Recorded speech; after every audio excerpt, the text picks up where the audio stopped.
사랑하는 기쁨의 교회 성도 여러분, 안녕하세요. 오늘은 다 같이 다니엘서 8장 15절에서 27절까지의 말씀을 읽고 우리 8장의 말씀을 함께 묵상하도록 하겠습니다. 나 다니엘이 이 환상을 보고 그 뜻을 알고자 할 때에 사람 모양 같은 것이 내 앞에 섰고 내가 들은즉 을레강 두 언덕 사이에서 사람의 목소리가 있어 외쳐 이르되 가브리엘아, 이 환상을 이 사람에게 깨닫게 하라 하더니 그가 내가 선 곳으로 나왔는데 그가 나올 때에 내가 두려워서 얼굴을 땅에 대고 엎드림에 그가 내게 이르되 인자야 깨달아 알라. 이 환상은 정한 때 끝에 관한 것이라. 그가 내게 말할 때에 내가 얼굴을 땅에 대고 엎드리어 깊이 잠들매 그가 나를 어루만져서 일으켜 세우며 이르되 진노하시는 때가 마친 후에 될 일을 내가 너에게 알게 하리니 이 환상은 정한 때 끝에 관한 것임이라. 너가 본 바 두 뿔 가진 숫양은 곧 메대와 바사 왕들이요 털이 많은 숫 염소는 곧 헬라 왕이요 그의 두 눈 사이에 있는 큰 뿔은 곧 그 첫째 왕이요 이 뿔이 꺾이고 그 대신에 네 뿔이 났은즉 그 나라 가운데에서 네 나라가 일어나되 그의 권세만 못하리라. 이 네 나라 마지막 때에 반역자들이 가득할 즈음에 한 왕이 일어나리니 그 얼굴은 뻔뻔하며 속임수에 능하며 그 권세가 강할 것이나 자기의 힘으로 말미암은 것이 아니며 그가 장차 놀랍게 파괴 행위를 하고 자의로 행하여 형통하며 강한 자들과 거룩한 백성을 멸하리라. 그가 꾀를 베풀어 제 손으로 속임수를 행하고 마음에 스스로 큰 채하며 또 평화로운 때에 많은 무리를 멸하며 또 스스로 서서 만왕의 왕을 대적할 것이나 그가 사람의 손으로 말미암지 아니하고 깨지리라. 이미 말한 바 주야에 대한 환상은 확실하니 너는 그 환상을 간직하라. 이는 여러 날 후의 일임이라 하더라. 이에 나 다니엘이 지쳐서 여러 날 앓다가 일어나서 왕의 일을 보았느니라. 내가 그 환상으로 말미암아 놀랐고 그 뜻을 깨닫는 사람도 없었느니라. 아멘. 계속해서 다니엘서 말씀을 묵상하고 있습니다. 오늘 읽으신 이 다니엘서 8장은 7장에 이어서 하나님께서 다니엘에게 보여주신 두 번째 환상입니다. 우리가 어제 나누었듯이 다니엘이 본 첫 번째 환상은 제국들의 흥망성쇠와 역사의 종말에 대해서 이야기하고 있죠. 마지막 때에 등장하게 될 적그리스도, 그리고 그 나라들을, 그 제국들을 무너뜨리는 영원한 하나님 나라, 그 영원한 하나님 나라가 도래하게 될 것이다 라는 환상이 다니엘의 첫 번째 환상이었습니다. 이 첫 번째 환상이 세상 제국들에 대한 환상이었다면 오늘 나누게 될 다니엘에게 나타난 두 번째 환상은 이스라엘에 관한 환상입니다. 그래서 7장까지 당시 국제적으로 많이 쓰였던 아람어로 기록되어져 있는 이 다니엘서는 오늘 읽으신 이 8장부터 이스라엘의 언어인 히브리어로 기록되어져 있습니다. 이 환상의 내용은 어떻게 보면 다니엘에게 주어진 첫 번째 환상과 유사하게 보입니다. 하지만 이 두 번째 환상은 이스라엘 민족과 관련된 역사에 대해서 그리고 그들의 장래에 대해서 말해주고 있습니다. 다니엘이 두 번째로 본 환상은 두 뿔 가진 숫양과 그 후에 등장하는 숫염소에 대한 환상이었습니다. 오늘 말씀에 보니까 천사장 가브리엘이 이 환상에 대해서 설명해 주는데요.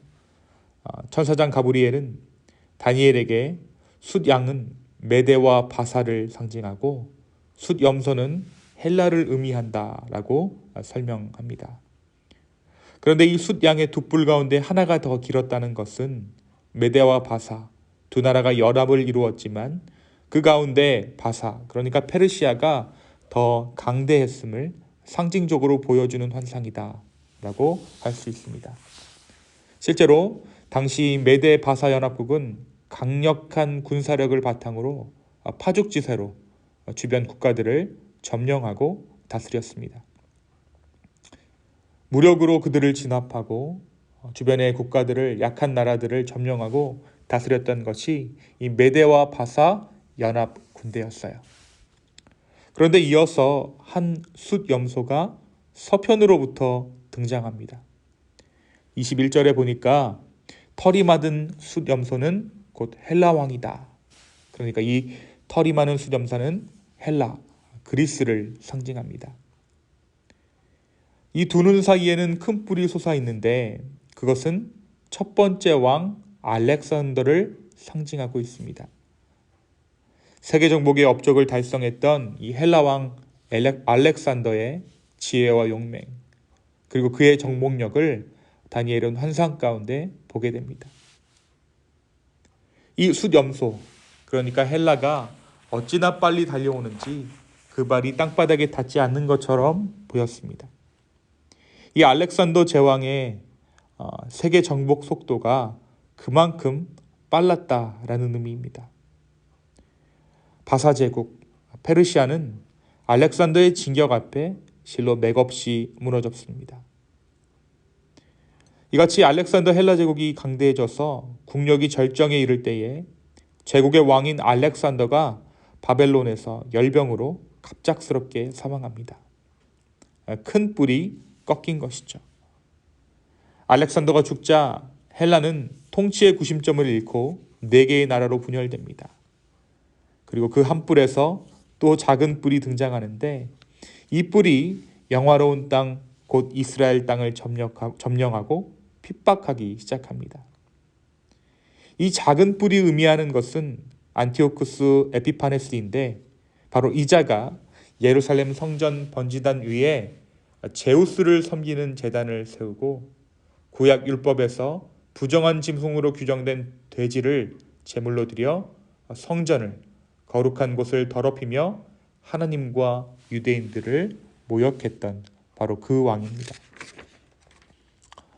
그리고 에피파네스 박해기간 2300주야 동안 이스라엘 백성들은 제사를 드리지 못했습니다.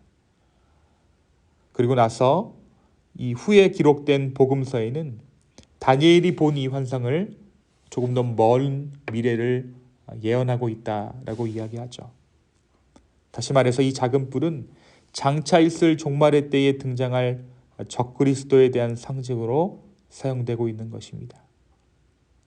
그렇다면 이 환상은 그때 당시 다니엘 때의 어떤 상황을 이야기해 주는 동시에 바로 오늘날 믿음을 지키고 교회를 이루는 우리에게 주어진 환상이다라고 우리는 받아들일 수 있는 것이죠. 사랑하는 성도 여러분, 이 다니엘이 본 환상은 역사 가운데 그대로 이루어져 왔습니다. 다니엘이 본 환상이 이루어지는 것은 한참 뒤의 일이었지만 역사를 주관하시는 하나님은 먼저 다니엘에게 이 모든 환상을 보이시고 그리고 그로 하여금 이 일을 준비케 하셨습니다.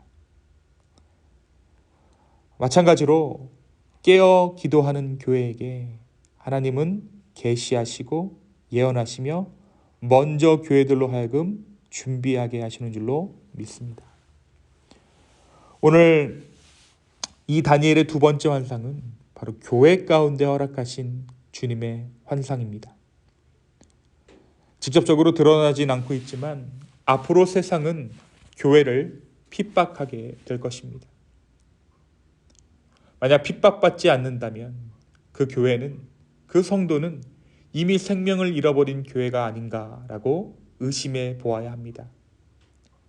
근래에 일어난 전쟁에서도 우리가 자세한 상황들을 전해 들을 수는 없지만 우리는 무너져 내리는 교회들과 포화를 피해 피난을 가는 교인들의 모습을 상상할 수 있습니다.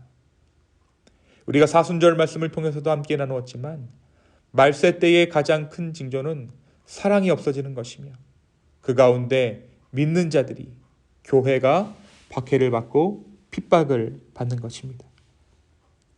과연 우리는 이 핍박과 박해 가운데 우리의 믿음을 지킬 만한 준비가 되어져 있는지 오늘 이 다니엘서의 말씀은, 다니엘이 본 이 환상은 우리에게 묻고 있는 것이죠.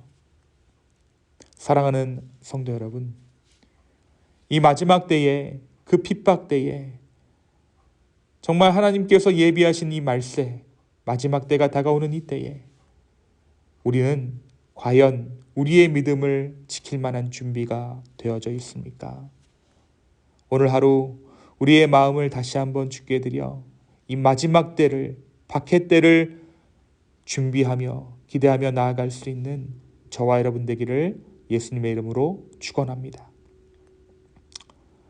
세상은 점점 강한 것을 추앙하고 추구합니다. 세상 왕들은 힘을 가지려고 하고 자본을 독식하려고 합니다. 하지만 오늘 본문에서 우리는 세상 나라 왕들과 이 다니엘의 태도가 완전히 다름을 발견하게 되죠. 4절에 보니까 세상 왕들은 그것을 원하는 대로, 즉 제 맘대로 행하고 강하여졌으며, 11절에 보니까 스스로 심히 강대해져 갔고, 25절에 보니까 스스로 높아져서 하나님을 대적했습니다. 그런데 이 하나님을 대하는 이 다니엘의 마음은 어떻습니까? 다니엘의 행실은 어떻습니까? 그는 천사가 말할 때에 두려워서 얼굴을 땅에 대고 엎드렸으며, 가브리엘이 말할 때에 얼굴을 땅에 대고 엎드려 깊이 잠들었습니다. 뿐만 아니라 환상을 본 다니엘은 지쳐서 여러 날을 앓았다라고 오늘 말씀 기록하고 있어요. 우리가 세상의 것들을 추앙하고 추구하고 강한 것들을 추앙하고 추구하는 것이 우리의 능력이 아니라 하나님의 말씀을 품어 끙끙 앓고 힘들어하고 약자로 살 수밖에 없는 것에 전전긍긍하는 것, 그것이 바로 마지막 때를 살아가는 우리 교회의 진정한 능력이 됨을 오늘 말씀이 보여주고 있는 것입니다.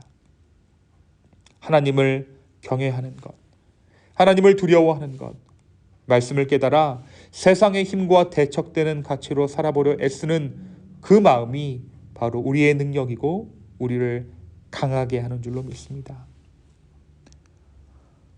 저는 오늘 이 말씀을 통해 다시 한번 우리가 교회로 부름받았음을 깨닫게 되기를 소망합니다. 그리고 교회로 사는 것에 대해 다시 한번 생각하고 이 마지막 때에 교회로 살아갈 수 있음에 복음에 감사할 수 있는 이 아침 되기를 예수님의 이름으로 축원합니다. 이 아침에 다시 한번 우리의 삶과 우리의 마음과 우리의 상황들을 주께 올려드리십시오. 또한 끊임없이 강해지려 하고 끊임없이 채우려 하는 우리의 욕망들을 주께 올려드리십시오. 그리고 하나님의 말씀을 깨달아 알아 어떻게 하면 하나님의 말씀대로 살아갈 수 있을까 전전긍긍하며 마지막 때를 준비할 수 있는 우리 모두가 되기를 소망합니다. 이 시간 함께 기도하시겠습니다. 주님, 우리의 마음을 드리며 우리의 상황을 드리며 우리의 삶의 모든 부분들을 주께 올려드리며 주여 이 시간 우리가 기도합니다. 주여 이 마지막 때를 우리가 믿음으로 준비할 수 있도록 주여 인도하여 주시고 하나님의 뜻을 밝히 깨달아 알 수 있도록 주여 우리의 삶을 주관하여 주시옵소서. 감사합니다. 이 모든 말씀 살아서 역사하시는 예수님의 이름으로 기도하였습니다. 아멘.